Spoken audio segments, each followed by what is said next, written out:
Now, an Argentinian football club has announced it's going to name its new stadium after one of its most famous fans, none other than Pope Francis. San Lorenzo team have had a good season, in fact, winning the Argentine top division and the Copa Libertadores. But is the name of the Pope going to help them in the future? The world is full of bridges and airports and even cities named after famous people, but what effect does that have? Just a reminder of past glory or something else? Ira Kalb is Assistant Professor of Clinical Marketing at USC Marshall School of Business in Los Angeles. Well, it could help them if the famous person is considered a good person that does good things, and I guess the Pope, or at least the current Pope, is very popular. So the association with this Pope is probably going to be a positive thing.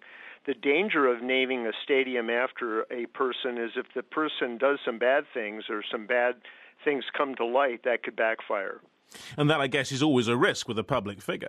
Absolutely. It's a risk with anybody.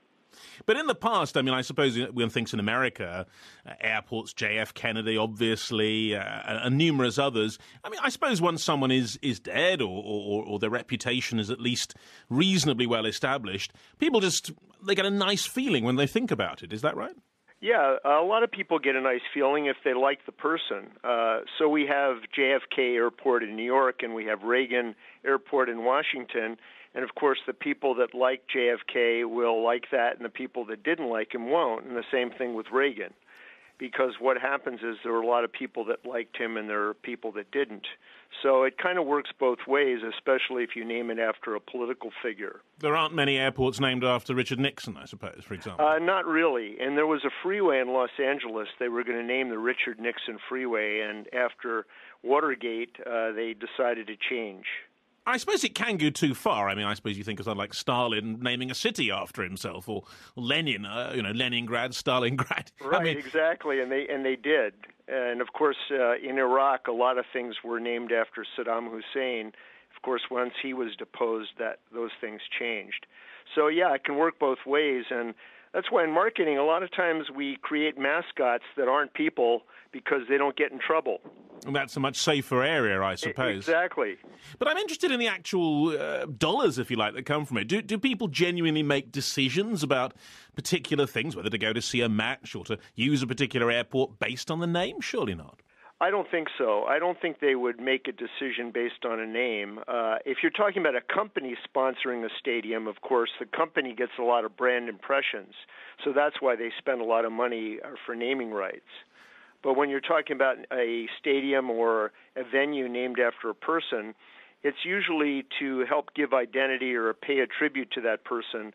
And the person is usually someone very famous and very popular or having a very good image, or perhaps they passed away and you wanted to pay tribute to them. I suppose something like John Lennon Airport, of course, in Liverpool, I mean, that always has a positive vibe for most people. And, of course, it reminds people where he came from. Exactly. Well, first of all, I'm a big John Lennon fan, so I think everything should be named after him. Professor Ira Kalb there of the John Lennon School of Business. No, it isn't actually in Los Angeles, but perhaps it will be if he has a go at it. Tony Nash, I mean, it can get people into trouble, can't it, all this naming after individuals?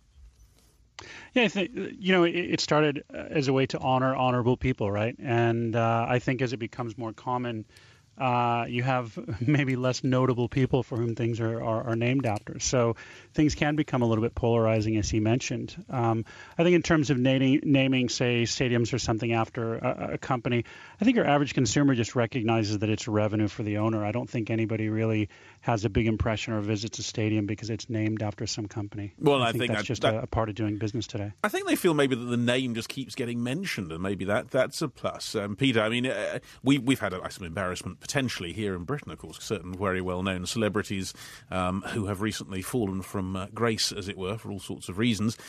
Thank God a lot of things were not named after them, I think, as far as a lot of people were concerned. But Peter, do you see it basically as just a commercial thing or an honour thing? Well, it's a commercial thing. It's okay if you're the MetLife Stadium. It's a Metropolitan Life basically gets to put its name up there, and we get these brand impressions. Where we've had much more trouble in the United States, and I would think in other places around the world, is at colleges and universities, where we name less grand structures like the business school or buildings after people.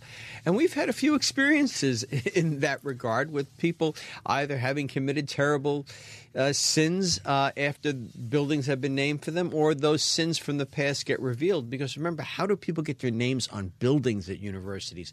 Why? They pay for the building. I suggested at one point, when I got to my university, we were the last major business school that didn't have a name, because we don't have a big private sector in Washington. So I suggested that we lower the price and rent the name.